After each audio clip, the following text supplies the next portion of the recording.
Hi everyone. So today we'll be discussing on the topic inclusion exclusion principle. Yeah, inclusion exclusion principle. So yep, one of the main things I want to say here is the prerequisites are, so you have to know the LCM as well as you have to know the GCD, right? Euclidean algorithm. So those things you have to know. If you don't know, please to go through the videos.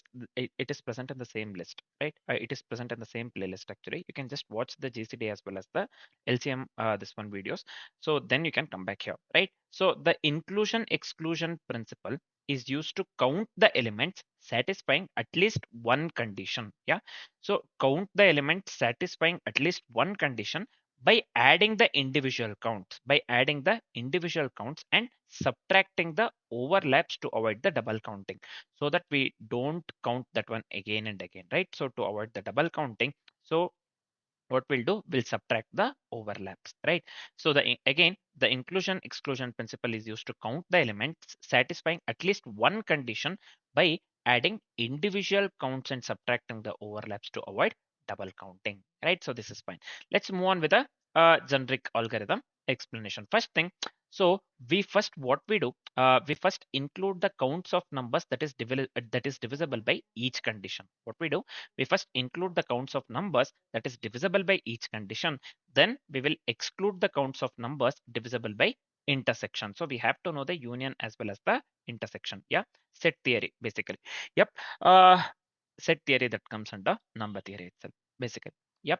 So we first include the counts of numbers that is divisible by this one each condition. Then include the counts of numbers divisible by intersections, nothing but LCM of the conditions. This altering nothing but plus, divide by, minus pattern continues for all the combinations. Formula for the two sets A comma B, usually we go with the A union B, that is equivalent to count of A plus count of B minus A intersection B. This is nothing but the U is nothing but the union. So reverse U is nothing but the intersection, right? So this is nothing but the logical or union. This is nothing but the intersection is nothing but the logical and. Yeah. So formula for the two sets A comma B is nothing but count of A union B is equivalent to count of A individual A plus count of B minus A intersection B. Minus, why we are going with the minus? C in the definition part we have already discussed. See here. Uh, it is used to count the element satisfying at least one condition by adding individual counts, nothing but A and B, and subtracting the overlaps to avoid the double counting. To avoid the double counting, which are present in both A and B, we have to avoid that one. So for that, we will take the intersection actually, count of A intersection B. So that's what we'll be doing. So this is the formula that you have to remember at any cost. Yeah. So when inclusion exclusion principle, when somebody asks about the inclusion exclusion principle, the formula that has to pop up in your head is nothing but A union B equals A plus B minus A intersection B, right? So in number theory, intersections are computed using the LCM. Again, this is the reason I said you have to know the LCM. Yep. So while implementing the same thing in the form of code, we have to know the LCM. To calculate the LCM, we need GCD, nothing but the Euclidean algorithm. Yep. In number theory, intersections are computed using the LCM, right? Example. So we'll be going with this particular example. We'll be counting the numbers less than or equal to n divisible by 2 or 3, right?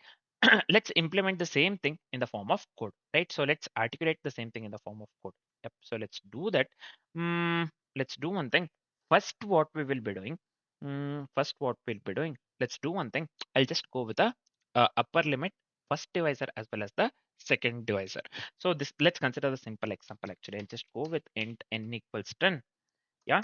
So let me go with a equals, let me go with a simple number 2, and also we have to go with a b. For that we have to go with the two integers as well as including the n, right? Nothing but the upper limit. This is just the example input we are considering. So second divisor, I'll just consider 3. Yep. So this is fine. Now we have to count the numbers that is divisible by 2 as well as the 3, that we have to do. So for first divisible by 2, I'll just consider count A, that is equivalent to n by A. Same thing, let's do it for the B as well. So I'll just go with the count B here.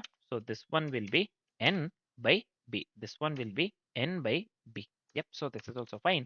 Now we are done with this part. Yeah, we are done with this part. Next, what we have to do, we have to go with the LCM of 2 and 3. We have to go with the LCM of 2 and 3.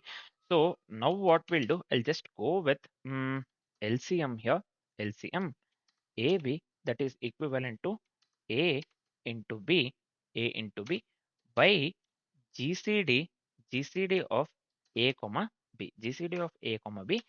So this is the LCM of 2 and 3. Next, we have to go with a count divisible by both 2 as well as the 3, 2 and 3.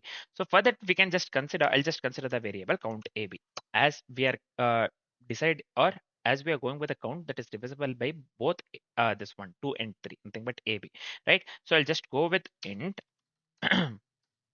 count AB. So this is equivalent to N by LCM AB actually, this one. Yep, it's as simple as that. It's easy. Yeah, so this is fine. Now, I have already made use of the GCD here. Let me do one thing. Now to calculate the GCD, we have to write the Euclidean algorithm or that itself. A GCD function actually. That helper method I haven't written. I have written directly. First, let's write the helper method here. So I'll just go with the static here. Static int GCD, yeah, int GCD. So this one will be int x, comma, int y. So this is also fine. Now I'll just go with a while uh, y not equal to 0, while y not equal to 0. So this one will be int t equals x modulo y, int t equals x modulo y, and x equals y, x equals y, and we will be going with a y equals t actually, y equals t, right? So we are just considering the temporary variable and we are swapping. That's it. That's what we are doing actually. It's as simple as that. Now finally we have to return x. We have to return x. Yep. So this is fine. This is it for calculating the GCD. Now this error is gone because we have uh, made use of this particular method within the main method. Nothing but yeah, main method actually. We are going with the main method. So now let's move on with we can just move on with the further things now. Yep. So we have already written the GCD method. So this is the reason I said we have to know the GCD because we have to calculate the LCM. To calculate the LCM, we'll be making use of the GCD, right? So now I'll just go with the result here. Let me go with the result that is equivalent to count A, nothing but this count A plus count B, nothing but this one, and finally minus count AB, this one, count AB, right? So this is the inclusion exclusion formula that we had discussed earlier. So we are done with this part. Now let's go with the final answer, nothing but out dot println. So this part, out dot println, where is this? This one, yeah, out of println. So let me pass the result. Let me pass the result. Yep. So I'll just go with the out dot flush, out dot flush. Yeah, we are done with this part actually. Flush because we are making use of the print writer, right? So this is related to the input out dot println.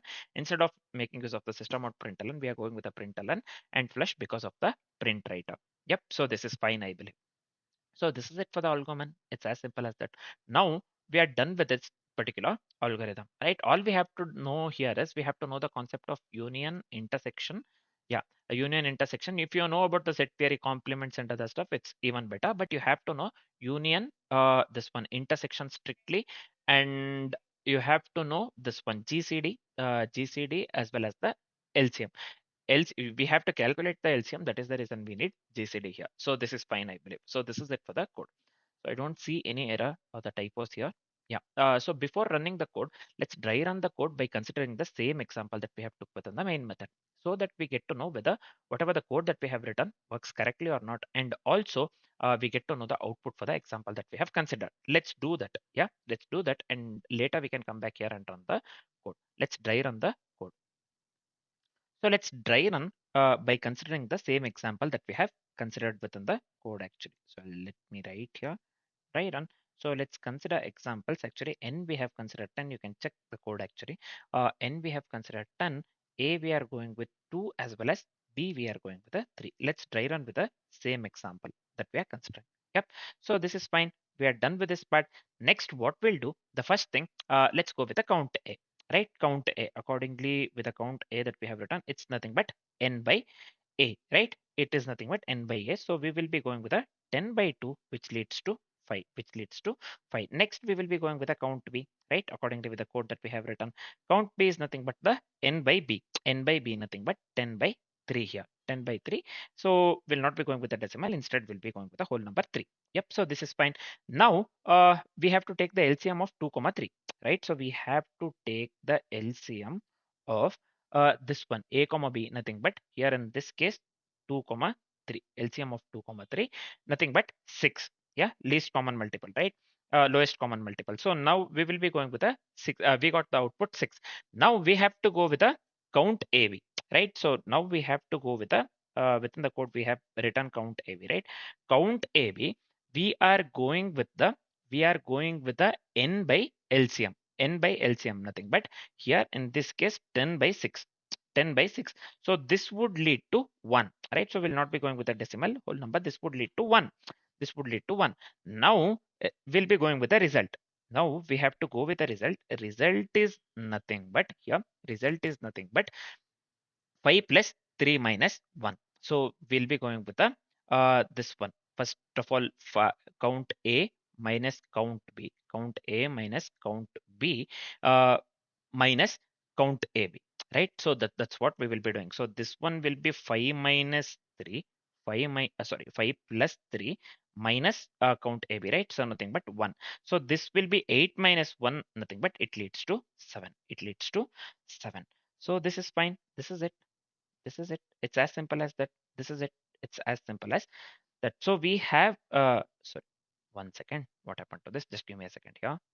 So anyways, accordingly with the dry run, so we have to get the output 7 as output, right? 7 as output. So at the end, a result we went with 5 plus 3 minus 1, right? So 7 as output. So we have dry run the code successfully.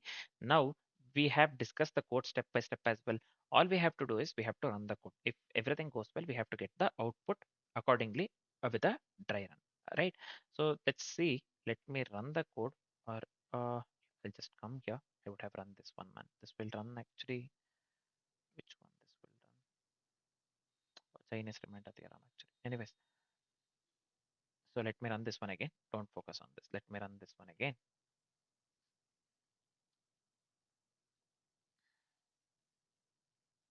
Yeah, you can clearly see here the output that we are getting is 7, which is absolutely correct. We got the same output, right?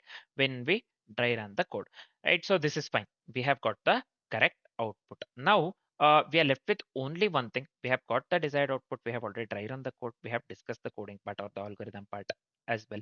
Yep. So now we are left with only one thing, nothing but complexities part. So what will be the time complexity and the space complexity? So time complexity would lead to big of 1. Time complexity would lead to big of 1. And what would be the space complexity here?